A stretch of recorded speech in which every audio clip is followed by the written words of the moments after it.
गौरवशाली इतिहास को पुनः स्थापित किया है। जैन जी, ये मंच आपका है। स्वागत भाषण।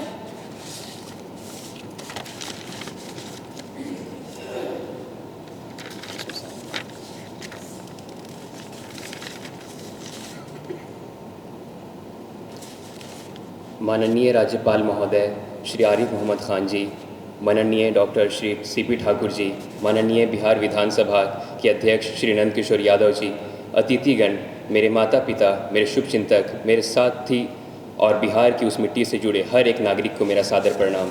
मैं ज़ैन इकबाल, मेरी उम्र 14 वर्ष है, लेकिन मेरे भीतर एक हज़ारों वर्षों की स्मृति बोल रही है। वह स्मृति जो कभी नालंदा की अग्नि से जली थी, वह आत्मा जो चंपारण के सत्याग्रह में जागी थी, वह चेतना जो आज भी गंगा की धाराओं में बह रही है। आज इस मंच पर खड़ा होकर मैं केवल एक छात्र नहीं बल्कि एक आवाज़ हूँ, उस बिहार की जिसे बुद्ध की करुणा ने संवारा, गांधी की आत्मा ने जागृत किया और नालंदा की लौ ने विश्व के सामने ज्ञान को प्रज्वलित किया। मैं सर्वप्रथम ईश्वर, अपने माता पिता और मार्गदर्शकों को नमन करता हूँ, जिनकी प्रेरणा से मैं आज इस मंच तक पहुँच पाया और आज इस ऐतिहासिक क्षण पर माननीय राज्यपाल महोदय की गरिमामयी उपस्थिति इस अवसर को केवल एक कार्यक्रम नहीं बल्कि एक युग की स्मृति में बदल रही है। माननीय राज्यपाल महोदय, आपके कर कमलों से मेरी पुस्तक का विमोचन होना मेरे लिए सम्मान के साथ ही एक उत्तरदायित्व भी है। बिहारी, तुम बिहारी जैसे नहीं लगते, एक वाक्य जिसने मेरे जीवन की दिशा बदल दी। साल 2023 में जब मैं दिल्ली से लौट रहा था, मेरी झोली में एक विश्व रिकॉर्ड की उपलब्धि थी और मन में गर्व कि मैंने अपने प्रदेश को, अपने बिहार को नाम रोशन किया है। एक महिला सहयात्री ने मुझसे बातचीत शुरू की। उन्होंने जब मुझसे पूछा, आप कहाँ से हैं, मैंने गर्व से कहा, बिहार से। लेकिन अगले ही पल उन्होंने कुछ ऐसा कहा जिससे मेरे भीतर कुछ टूट गया। झूठ मत बोलिए, आप बिहारी नहीं लगते। वे शब्द मेरे अंदर गूंजते रहे। क्या वाकई इस देश में बिहारी एक ऐसा शब्द बन चुका है? क्या हमारी सभ्यता, हमारी संस्कृति, हमारी शिक्षा और योगदान सिर्फ मजदूरी, पलायन और पिछड़ापन के चश्मे से देखा जाएगा?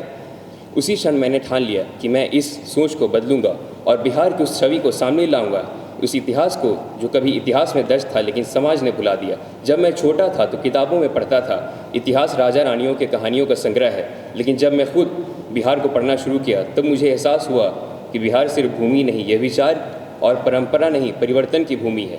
यह वही भूमि है जिसने दुनिया को नालंदा जैसा विश्वविद्यालय दिया, जहाँ ज्ञान की लौ जली।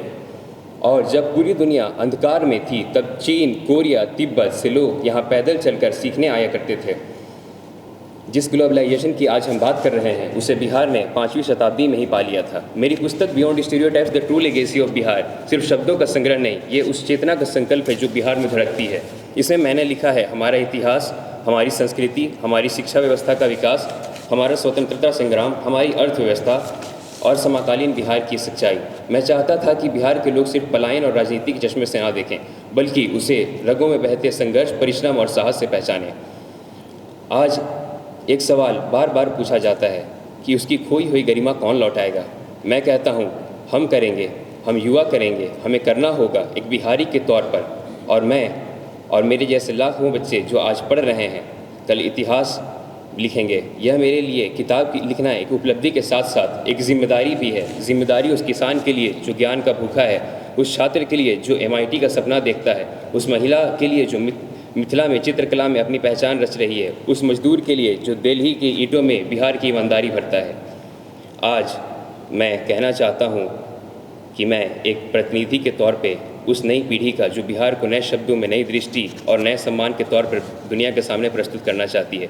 माननीय राज्यपाल महोदय, मुझे गर्व है कि आपने इस प्रयास को, मेरे इस प्रयास को प्रोत्साहन दिया। आपकी उपस्थिति ने यह सिद्ध कर दिया कि बिहार की नई पीढ़ी आवाज़ को अब दिशा और संरक्षण दोनों मिल रहे हैं।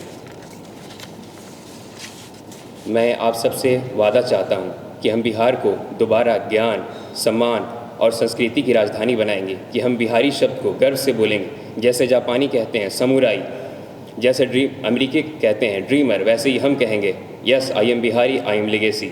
अंत में मैं कहना चाहता हूँ, माननीय राज्यपाल महोदय, आपका इस मंच पर आना इस आयोजन की आत्मा थी।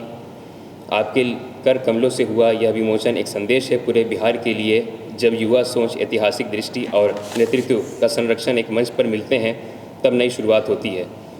मैं आज इस कार्यक्रम की उपस्थित विशिष्ट अतिथि श्री नंद किशोर यादव जी, श्री डॉक्टर सीपी ठाकुर जी का भी धन्यवाद व्यक्त करना चाहूँगा कि उन्होंने अपना बहुमूल्य समय निकालकर इस कार्यक्रम में आकर मुझे आशीर्वाद दिया।